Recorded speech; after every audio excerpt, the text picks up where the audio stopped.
हम लोगों ने देखा जो ऑनलाइन था, ये सेशन में थोड़ा प्रॉब्लम आया। वो प्रॉब्लम क्या था?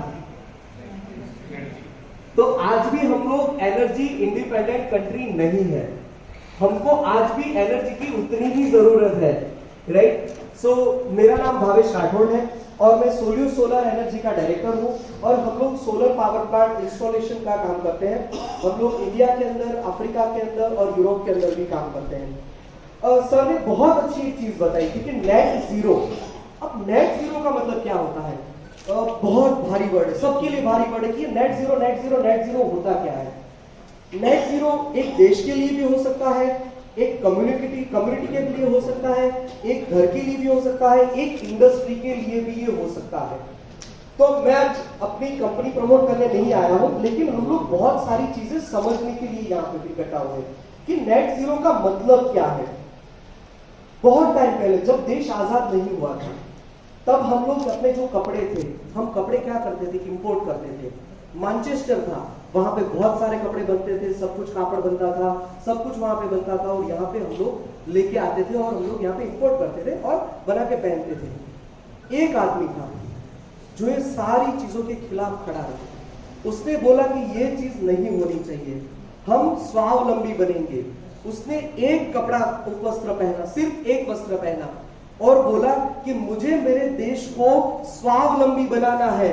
और ये था पहला नेट जीरो। हमारे देश का पहला नेट जीरो ये था। तो आज की तारीख के अंदर गुजरात ले लो, राजस्थान ले लो, महाराष्ट्र ले लो, जहां पे कपड़े की इतनी सारी मिलें लगी हुई है कि हम लोग अब इंपोर्ट नहीं करते, हम लोग क्या करते हैं? एक्सपोर्ट करते हैं। दुनिया को कपड़े देते हैं, दुनिया की हर एक बड़ी ब्रांड है उनको हम लोग कपड़े देते हैं। तो आज हम लोग नेट जीरो है वहां पे, राइट? तो अभी जो ये सर ने बताया कि एक ग्लास ग्लो के अंदर एक कॉन्फ्रेंस हुआ था। ग्लास ग्लो के अंदर ये एक दुनिया के लिए, जलवायु परिवर्तन के लिए एक बहुत बड़ी उपलब्धि मानी जाती है कि नेट जीरो बनेंगे। अब net zero net zero net zero बनेंगे, नेट जीरो बनेंगे किसमें? सबसे पहले हम लोग एनर्जी के अंदर नेट जीरो बनेंगे ड्यू कार्बन एमिशन। जो कार्बन एमिशन हम लोग कर रहे हैं उसको स्टॉप करके हम लोग नेट जीरो बनेंगे। अब ये नेट जीरो बनने का फायदा क्या होगा? तो ये नेट जीरो जो हम लोग बनेंगे उससे बहुत सारे फायदे होंगे। नेट जीरो बनने के नेट जीरो बनने के क्या क्या फायदे हैं? तो पहला फायदा ये है कि आज भी हमारा देश क्रूड इंपोर्ट करता है, गैस इंपोर्ट करता है, सारी चीजें इंपोर्ट कर रहा है। और उसके अंदर क्या होता है? हमारा जो भी हमारे पास डॉलर का रिजर्व है या फिर जो भी विदेशी मुद्रा का हमारे पास जो भी जत्था पड़ा हुआ है, वो सारा हमको देना पड़ता है उनको। हमारे देश से सारी मुद्राएं जाती है वहां पे और हमको ऑयल, क्रूड सब कुछ इंपोर्ट करना पड़ता है, गैस इंपोर्ट करना पड़ता है और हमारे पास पैसा नहीं बचता है। कहीं पे भी क्रूड की प्राइस बढ़ जाती है, हमारी सारी प्राइसेस बढ़ जाती है, इंक्लूडिंग आप मटेरियल ले लो, कोई भी छोटा छोटा मटेरियल ले लो, हर एक की चीजें बढ़ जाती है। हमारे यहाँ पे लोगों को खरीद नहीं सकते, खरीद शक्ति हमारी कम हो जाती है। तो हम जो ये एनर्जी इंपोर्ट करते हैं उसके कारण हम लोग बहुत परेशानी के अंदर है। इसीलिए हमारी गवर्नमेंट ने एक विजन रखा है कि by 2070 we will be net zero country. अगर हम नेट जीरो बनने की थोड़ी भी आगे जाए तो उसके अंदर क्या करना है? तो गवर्नमेंट ने एक सबसे पहले छोटा विजन रखा है। हम लोग एक बड़ा गोल, सर ने बताया था कि हम लोग एक बड़ा गोल रखते हैं, उसको छोटे स्टेप में डिवाइड करते हैं कि सबसे पहले पहला स्टेप ले लिया, दूसरा स्टेप ले लिया, तीसरा स्टेप ले लिया। तो गवर्नमेंट का पहला स्टेप था कि सबसे पहले उनको 100 गीगावाट सोलर पावर प्लांट लगाना था। तो वैसे आप देखिए कि 2022 के अंदर 100 गीगावाट सोलर पावर प्लांट लग गया है। अभी गवर्नमेंट का सेकंड विजन है कि 2030 तक उनको 400 गीगावाट सोलर पावर प्लांट लगाना है। तो 400 गीगावाट जो सोलर पावर प्लांट लग जाएगा तो उससे हमारी जीडीपी को 1.1% का बेनिफिट होगा। तो अभी मान के चलो कि 7.6% है, तो इट विल गो टू 8.7%। हमारी जीडीपी बढ़ जाएगी उससे। जीडीपी कैसे बढ़ेगी? Because we will be energy independent. जो इलेक्ट्रिसिटी के लिए सारी चीजें हम लोग कोल इंपोर्ट करते हैं, गैस इंपोर्ट करते हैं, क्रूड इंपोर्ट करते हैं, वो सारी चीजें इंपोर्ट के ऊपर से हमारा जो डिपेंडेंस है वो डिपेंडेंस खत्म हो जाएगा और हम हमारी इलेक्ट्रिसिटी खुद ही जनरेट कर पाएंगे। ठीक सर। अभी राजस्थान, वाई राजस्थान? देखिए वैसे तो बहुत सारे स्टेट हैं इंडिया के अंदर, लेकिन इंडिया के अंदर राजस्थान का एक इंपॉर्टेंट बहुत ज्यादा है। सबसे पहले तो हम लोग देखने जाए तो Rajasthan has a potential of 142 gigawatt of solar power plant. तो गवर्नमेंट का जो विजन है ना, उसका 35% तो राजस्थान अकेला ही कर सकता है, और कहीं जाने की जरूरत ही नहीं है, right? Rajasthan is the largest state, one of the largest state, and हमारे पास बहुत सारी बैरन लैंड पड़ी है राजस्थान के अंदर, जो हम लोग यूटिलाइज कर सकते हैं as a community, as a state, कि जहां पे हम लोग इलेक्ट्रिसिटी जनरेट कर सकते हैं। और राजस्थान के अंदर एक अच्छी चीज है, सोलर पर्सपेक्टिव से मैं बोल रहा हूं, कि हमारे यहाँ पे जो मानसून रहता है, मानसून थोड़ा शॉर्ट रहता है, तो हमारे जो सनी डेज रहते हैं, सनी डेज बहुत ज्यादा रहते हैं, उसके कारण हमारा सोलर का जो रेडिएशन है, सोलर जनरेट करना की क्षमता है, वो सबसे ज्यादा सोलर की क्षमता राजस्थान को कुदरत ने दी हुई है, राइट? अच्छा, अभी जैसे गवर्नमेंट ने अभी 34,200 करोड़ का प्रपोजल तो ऑलरेडी पास कर दिया है, और Rajasthan is number 1 state in solar energy as on date. अच्छा, अभी why industries in Rajasthan should go for solar? तो राजस्थान की गवर्नमेंट ने एक विजन रखा है कि bye 24-25 Rajasthan wants to achieve 30,000 megawatt of solar power plant, which roughly translate to 1,50,000 crore of investment. That investment is government looking in solar sector in next 3 years. So this could be a very big opportunity for all of us. And Rajasthan government is also providing lot of support for the people who are setting up larger power plants. Okay, now why should industry go for solar? जैसे मैंने बताया कि हम लोग as a country हम लोग independent हो रहे हैं, हम लोग अपनी एनर्जी की नीड के लिए हम लोग सोलर अपना जनरेट करेंगे, हम लोग इलेक्ट्रिसिटी जनरेट करेंगे, हम लोग इलेक्ट्रिक कार यहाँ पे लेके आएंगे, हमको जरूरत नहीं पड़ेगी, ना तो क्रूड की जरूरत पड़ेगी, ना तो कोल की जरूरत पड़ेगी। बट अगर उसको थोड़ा माइक्रो लेवल पे देखने जाए तो एज एन इंडस्ट्री भी हम लोग डिपेंडेंट है, हम लोग बहुत ज्यादा डिपेंडेंट है इलेक्ट्रिसिटी के रेट्स पे। अगर इलेक्ट्रिसिटी का रेट बढ़ गया, सीधा इफेक्ट आएगा हमारी प्रॉफिटेबिलिटी के ऊपर, प्रॉफिटेबिलिटी हमारी कम हो जाएगी, क्योंकि मार्केट के अंदर कंपटीशन तो इतनी चल रही है कि लोगों अपना प्रोडक्ट का दाम बढ़ाने के लिए रेडी नहीं है। आप कुछ दाम पे बेचोगे, लोग अपने सस्ते दाम पे बेचेंगे, तो ये हमारी इंडस्ट्री के लिए क्यों जरूरी है, हम लोग थोड़ा और डिटेल में समझेंगे इसको। सबसे पहले तो green product manufacturing. Green product manufacturing क्या होता है कि जब हम हमारी प्रोडक्ट सिर्फ रिन्यूएबल एनर्जी का यूटिलाइजेशन करके जनरेट करते हैं, प्रोड्यूस करते हैं, तो that is called green product manufacturing. Energy independent मतलब आपको किसी के ऊपर डिपेंडेंट नहीं रहना है। Hedge from the future rise of electricity rates. अच्छा, हम लोग हर एक चीज के अंदर हेजिंग करते हैं, कहीं से हमको कुछ इंपोर्ट करना है तो डॉलर हम लोग हेज कर लेंगे कि भैया 74 रुपए का डॉलर है, हम लोग 1% 2% डाल के डॉलर को हेज कर देते हैं।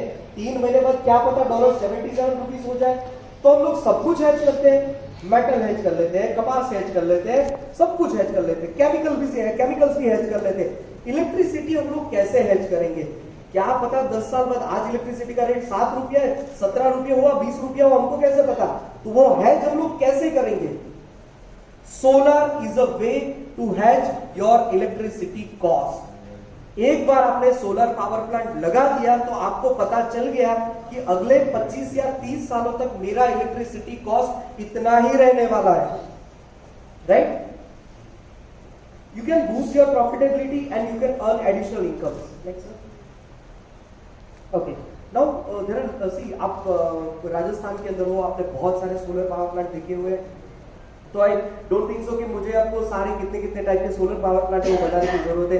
कैप्टिव सोलर पावर प्लांट है कि जो आप रूफटॉप पे भी लगा सकते हैं और ग्राउंड पे भी लगा सकते हैं, और आप इंपोर्ट भी कर सकते हैं इलेक्ट्रिसिटी। थर्ड पार्टी सेल है। थर्ड पार्टी सेल के अंदर क्या होता है? थर्ड पार्टी सेल के अंदर आप एक जगह पे सोलर पावर प्लांट लगाते हो जहां पे आप खुद इन्वेस्टमेंट करते हो और आप इलेक्ट्रिसिटी सेल चाहते हो। ये थर्ड पार्टी सेल जो है, दिस मॉडल अब ये जो मॉडल है वो बहुत पॉपुलर हो रहा है, जहां पे लोग सोलर पावर प्लांट के अंदर इन्वेस्टमेंट करते हैं और वो इलेक्ट्रिसिटी सेल करते हैं। Now land leasing to the solar developers. अब लैंड लीज, अगर आपके पास लैंड पड़ी हुई है तो आप सोलर डेवलपर को अपनी लैंड लीज पे भी दे सकते हैं, कि जहां पे आप एडिशनल इनकम भी जनरेट कर सकते हैं। कई लैंड ऐसी होती है कि जहां पे हमको खेती करना या फिर वो पॉसिबल नहीं होता है ज्यादा, तो उसके लिए हम लोग क्या करते हैं कि वो लैंड हम लोग लीज में दे देते हैं किसी को, right. Next, and invest in solar parks. अब ये सोलर पार्क क्या है? तो ये एक सोलर पावर पार्क का एक जो कंसेप्ट है वो बहुत नया कंसेप्ट है। सोलर पावर, जैसे बड़े बड़े सोलर पावर प्लांट लगते हैं, 5000 मेगावाट का लग गया, 10,000 मेगावाट का लग गया, लेकिन एक कोऑपरेटिव सोलर पावर प्लांट होता है जहां पे 100 लोग मिलके 100 किलोवाट डालते हैं और एक बन जाता है 10 मेगावाट का पावर प्लांट। तो आपके लिए तो 100 किलोवाट है, लेकिन क्यूमुलेटिव वो हो गया 10 मेगावाट का पावर प्लांट। तो वो 10 मेगावाट का पावर प्लांट आप गवर्नमेंट के साथ या थर्ड पार्टी के साथ आप पीपीए कर सकते हैं और आप इलेक्ट्रिसिटी सेल भी कर सकते हैं।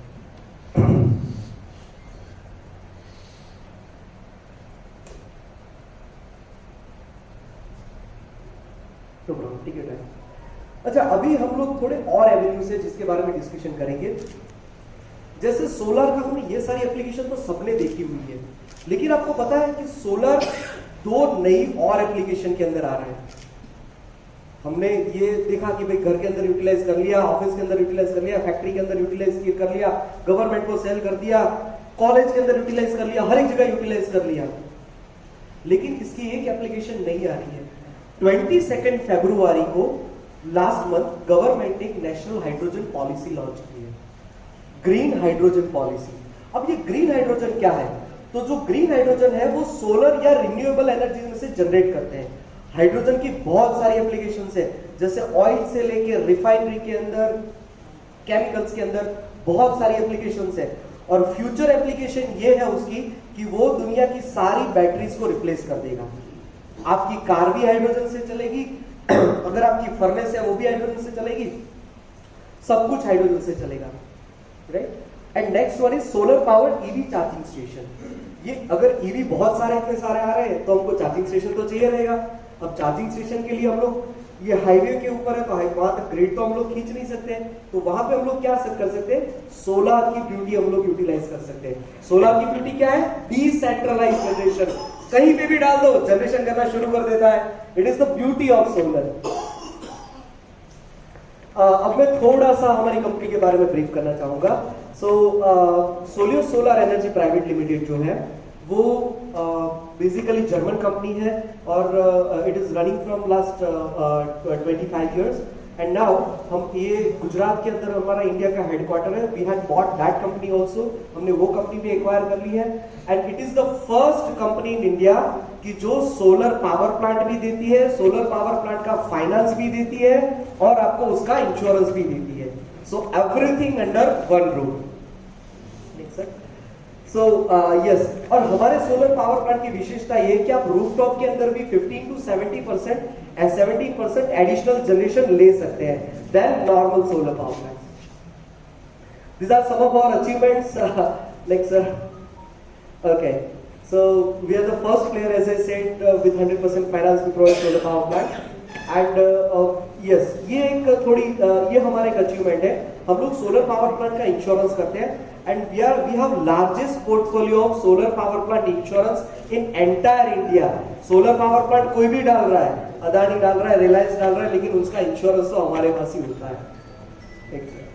और ये भी हमारा एक अचीवमेंट है कि जो ताउते करके एक आया था साइक्लोन, उसके अंदर से हमारे एक भी पावर प्लांट को कुछ भी प्रॉब्लम नहीं हुआ है। अच्छा, ये एक थोड़ा केस स्टडी है जो मैं आपके साथ थोड़ा शेयर करना चाहूंगा कि recently last year government of Gujarat ने छोटे छोटे फार्मर्स को बोला था, आपकी यहाँ पे कुसुम योजना आई थी शायद सर। कुसुम योजना के अंदर लोगों ने क्या किया था? गवर्नमेंट ने बोला था कि भाई आपकी जमीन है, आप सोलर पावर प्लांट लगा लो, हम लोग पावर ले लेंगे।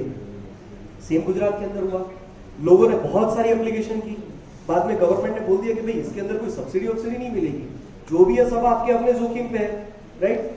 4000 लोगों ने अप्लाई किया था 2500 मेगावाट के लिए, 10,000 करोड़ का इन्वेस्टमेंट आने वाला था। गवर्नमेंट ने मना कर दिया कि भाई हम लोग सब्सिडी नहीं देंगे। उस टाइम पे बीइंग अ सोलर एंटरप्रेन्योर, हम लोगों ने, मैं और हमारे साथ ऋषिराज भी थे, तो हम दोनों ने और हमारी टीम ने मिलके एक रास्ता निकाला कि जहां पे हम लोग, ये जो लोग फंसे हुए हैं जिन लोगों ने एप्लीकेशन कर दिया, जमीन ले लिया, पैसा गवर्नमेंट ने भर दिया, एक एक आदमी ने 25-25 लाख रुपए का इन्वेस्टमेंट ऑलरेडी कर दिया था। तो हम लोगों ने क्या किया, हम लोगों ने एक नई टेक्नोलॉजी ढूंढी। वो टेक्नोलॉजी से नॉर्मल सोलर पावर प्लांट की कंपैरिजन के अंदर आपको 40% एडिशनल जनरेशन मिल रहा है। गवर्नमेंट का सब्सिडी आ रहा था महज 15%, हम लोगों ने जनरेशन ही बढ़ा दिया 40%, राइट। तो गवर्नमेंट का सब्सिडी का कंपोनेंट निकल गया। लेकिन दूसरा प्रॉब्लम हो गया कि टेक्नोलॉजी नहीं आ गई तो कॉस्टिंग भी बढ़ गई। तो हम लोगों ने एक और रास्ता निकाला कि हम लोग इक्विटी पार्टनर बन जाते हैं आपके। आप पावर प्लांट डालो, हम लोग आपके 30% के पार्टनर बन जाते हैं। आपको जो पहले कॉस्ट लग रहा था वही कॉस्ट लगने दो, ऊपर का जो भी कॉस्टिंग लगेगा सब हम लोग आपके ऊपर लगाएंगे। आप चिंता मत करो, आपकी बैंक लोन जो है, बैंक लोन पेड अप करने के अंदर हम लोग सपोर्ट करेंगे। और आज की डेट में जो पहले solar power plant 11 to 12% return generate करता था, वही आज 16 to 18% रिटर्न जनरेट कर रहा है।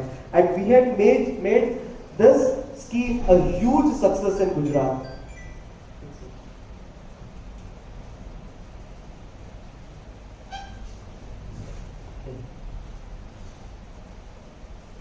And this was the solution we had provided to them.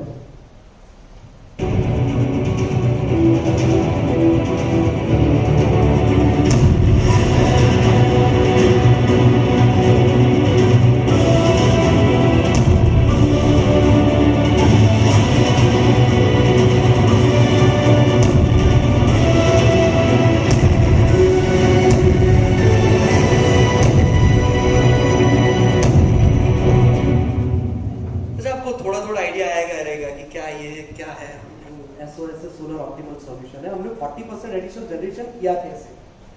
तो हम लोगों ने मार्केट के अंदर ट्रैकिंग सिस्टम अवेलेबल है सोलर की, कि जो सोलर को दिन भर ट्रैक करती रहती है।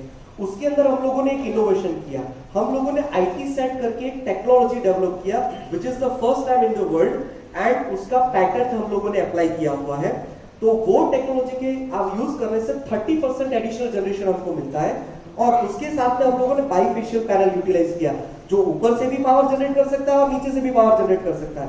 तो नीचे से वो एडिशनल 10% पावर जनरेट कर रहा है। तो इस तरह से हम लोगों ने 140% एडिशनल पावर जनरेशन किया हुआ है। तो 140% पावर जनरेशन करने से क्या होता है, आपकी जो LCOE है, लेवलाइज कॉस्ट ऑफ एनर्जी है, वो बहुत कम हो जाती है। जैसे सोलर पावर प्लांट के अंदर आपको पता है कि 1 रुपये के अंदर आपका पावर जनरेट होता है। ये टेक्नोलॉजी यूज करने से आपका जो जनरेशन कॉस्ट है वो 65 to 70 पैसा आ जाता है। 1 रुपए से सीधा 30 to 35% कम हो जाता है आपका जो जनरेशन कॉस्ट है। वो आपका प्रॉफिटेबिलिटी हो और बढ़ जाता है। नंबर ऑफ यूनिट्स, हम लोग इनके अंदर जनरल सोलर पावर प्लांट रहते हैं, उसके अंदर दिन के अंदर मैक्सिमम 6 यूनिट जनरेट होते हैं। वी हैव अचीव्ड 8.5 यूनिट्स पर किलोवाट। ये हमारी सेम टेक्नोलॉजी के अंदर, right. So this is our group of companies, Soleus Solar Energy Private Limited, जो हमारी सोलर की कंपनी है। उसके अलावा IB कैपिटल, जो हमारा इन्वेस्टमेंट आर्म है, जिसके अंदर हम लोग इक्विटी इन्वेस्टमेंट करते हैं। And the last one is Soleus Finance Private Limited, जो हमारी नॉन बैंकिंग फाइनेंस कंपनी है, RBI रजिस्टर्ड है, जहां पे हम लोग सोलर पट्टी डेडिकेटेडली हम लोग सोलर के ही लोन देते हैं, from 20 kilowatt up to 10 megawatt. जो भी रेंज रहती है हम लोग उनको फाइनेंसिंग करते हैं, राइट। सो आई होप कि आप लोग भी, जैसे नेट जीरो के बारे में सर ने बताया, हम लोगों ने डिस्कशन किया, तो ये सोलर है वो आपकी फैक्ट्री को या आपके बिजनेस को आगे ग्रो करने में बहुत ज्यादा हेल्पफुल हो सकता है। Okay sir, thank you.